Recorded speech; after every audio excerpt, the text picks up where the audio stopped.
Well, so there's a saying in the medical field, time is muscle. For at least 2 years now, Three Rivers Ambulance Authority has been struggling with a paramedic shortage, and it's affected how quickly they can get to emergencies. So the quicker we can get on scene and make sure that we can provide those first level cardiac interventions like CPR, the AED, first line cardiac drugs, because some of our men and women are trained at that advanced level, the better chance we have at saving lives.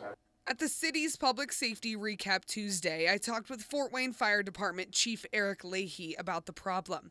He also serves on the TRA board. He says their fire trucks always respond to Priority 1 calls.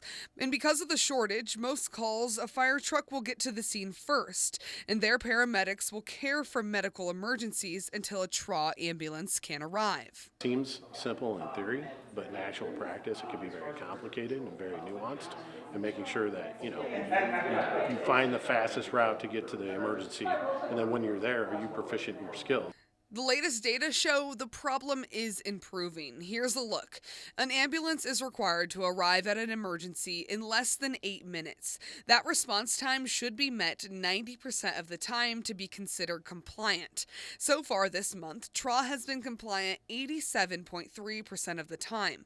Last January, they only met that 65% of the time. The thing is that the big issue was those county units that were being called in the city. We're seeing a dramatic decrease in the number of times those county units are being called in the city.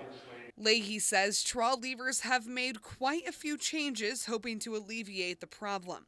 One of those, getting help from other ambulance providers and fire departments. I found even those numbers have improved as well. Last January, there were 303 county assists, and so far this January, only 21 assists.